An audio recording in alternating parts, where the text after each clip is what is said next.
Океан — это одно из величайших чудес нашей планеты и вместе с тем один из самых загадочных ее элементов.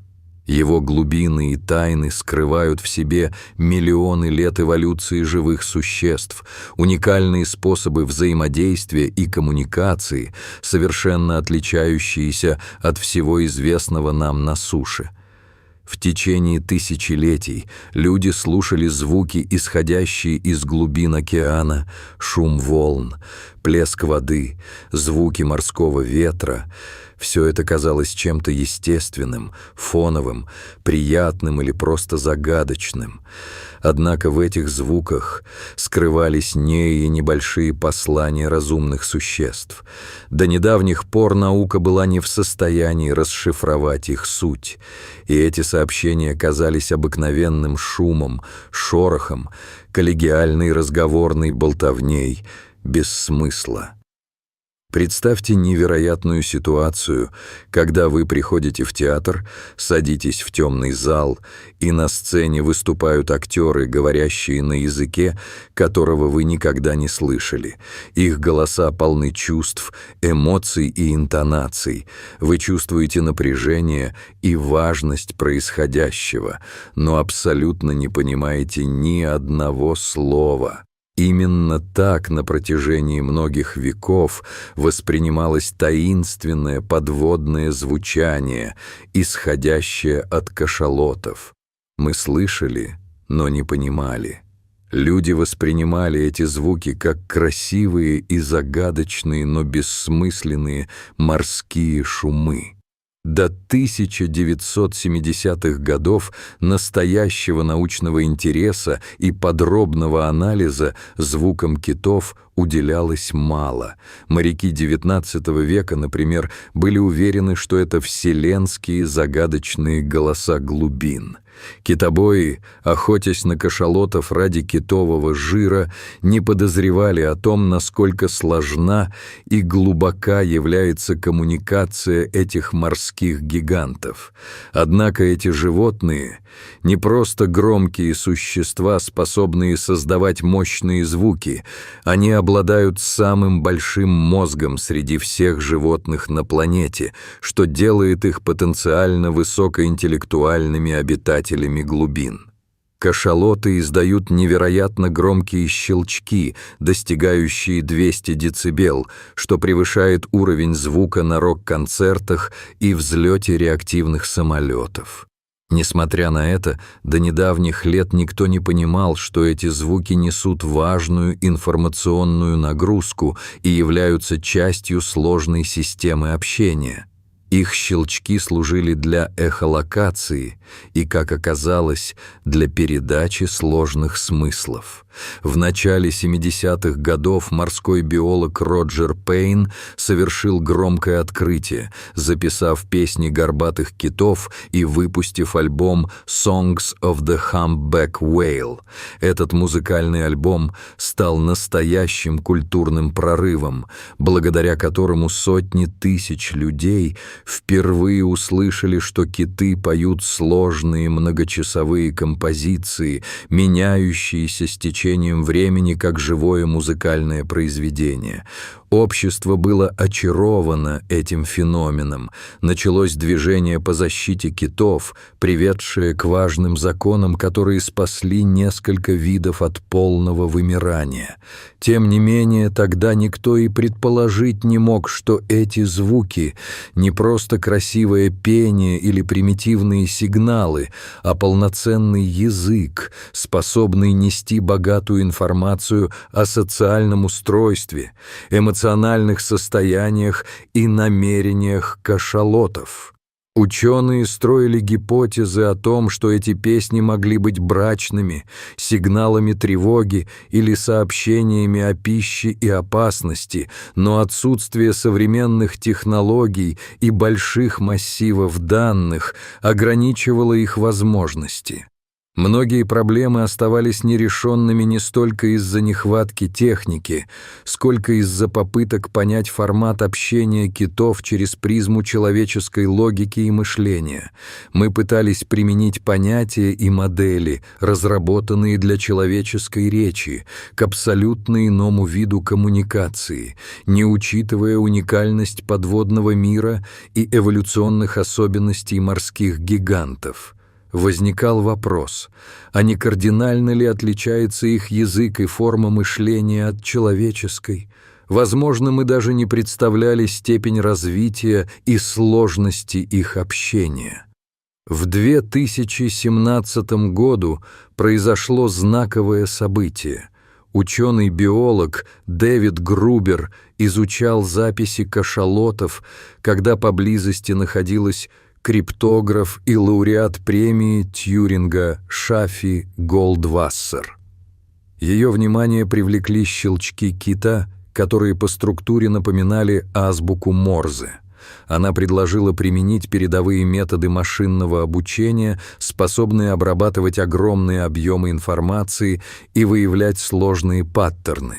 В результате была сформирована уникальная коллаборация ученых из различных областей – биологии, криптографии и искусственного интеллекта.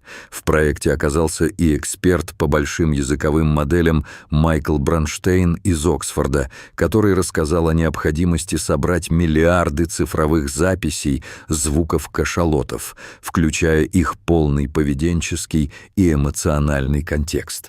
На первый взгляд, амбициозная идея казалась нереальной, учитывая масштаб и сложность работы. Но Грубер понял, без такого колоссального объема информации задача не будет решена. Вдохновением для команды стала мысль из другого междисциплинарного проекта — сети, направленного на поиск сигналов внеземных цивилизаций. Астрономы уже десятилетиями слушают космос в надежде поймать разумный сигнал, но что, если такой разум уже рядом, под водой, в телах кашалотов? Эти морские специалисты обладают удивительным мозгом весом 7-9 килограммов, 6 раз превышающим человеческий, живут в сложных социальных группах, имеют культурные традиции и передают знания из поколения в поколение. Этот факт делал их идеальными кандидатами для тестирования технологий, предназначенных в будущем для расшифровки и коммуникации с инопланетными разумами. В 2019 году одновременно собрались более 50 ученых из 15 ведущих университетов и институтов по всему миру, чтобы воплотить свою мечту в жизнь.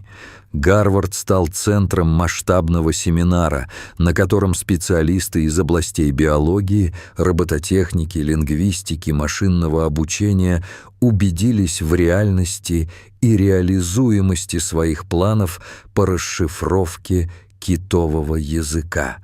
Так родился Project SETI.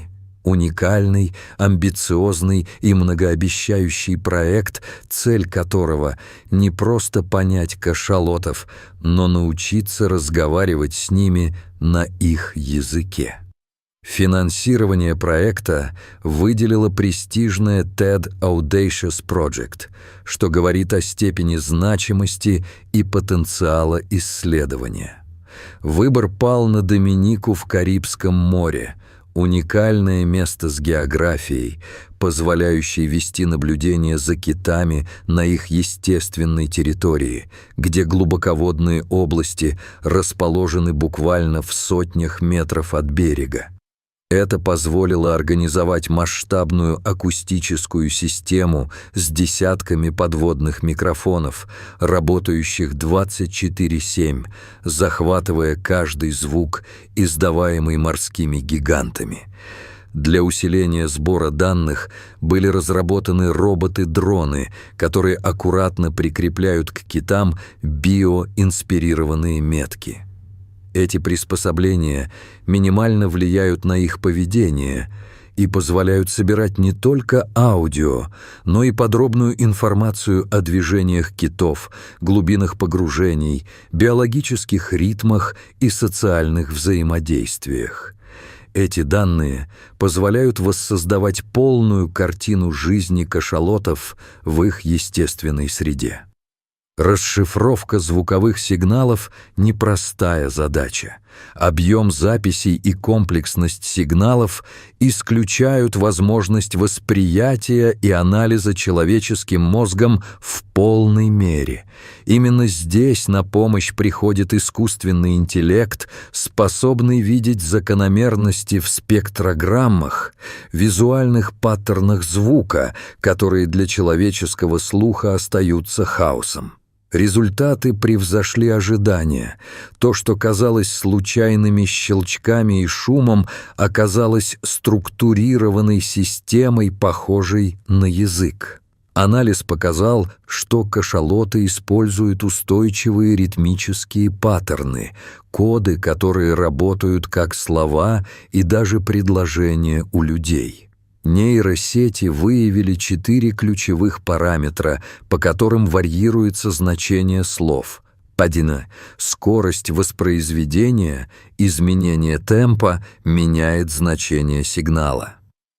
2. Добавление или удаление щелчков в начало или конец кода, изменение значения за счет суффиксов. 3. Растягивание или ускорение пауз между щелчками, аналог интонации и эмоциональной окраски. 4. Мелкие различия в тайминге щелчков сравнимо с функцией гласных звуков. Появилось доказательство, что языковая структура кашалотов двухуровневая.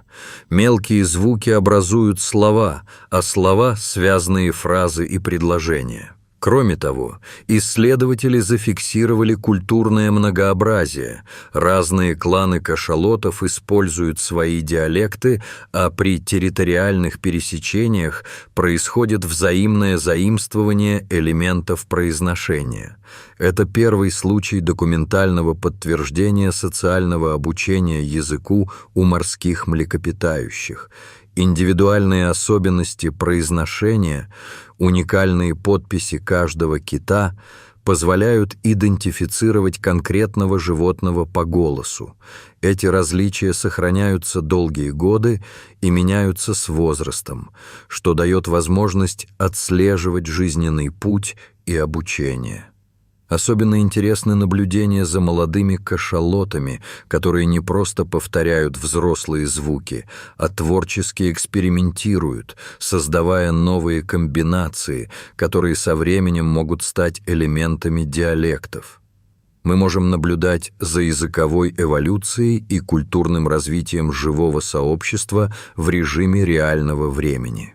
Ученые аккуратно сопоставляют звуки с ситуациями и поведением животных. Например, есть социальные коды для приветствий, координационные для организации охоты, материнские для общения с детенышами и даже коды погружения, которые передают точные планы о месте, времени и целях поисков пищи на глубине.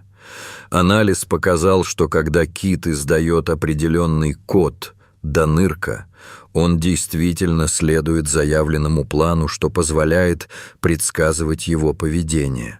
Также отмечены случаи передачи информации между разными группами на расстоянии сотен километров, форма общения, обеспечивающая безопасность и координацию семьи.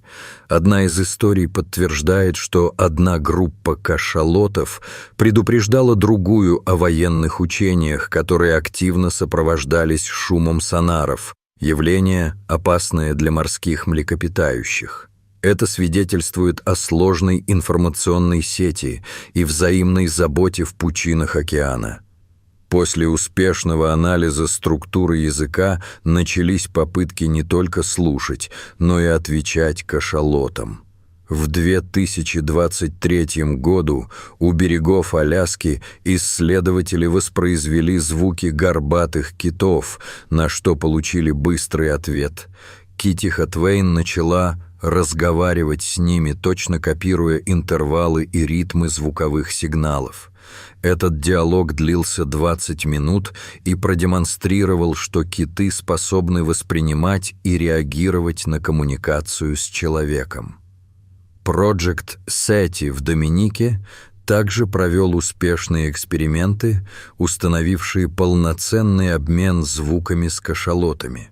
В 2024 году были осуществлены более сложные диалоги с помощью алгоритмов ИИ, которые анализировали ответы баранов и подсказывали исследователям адекватные коды для продолжения беседы.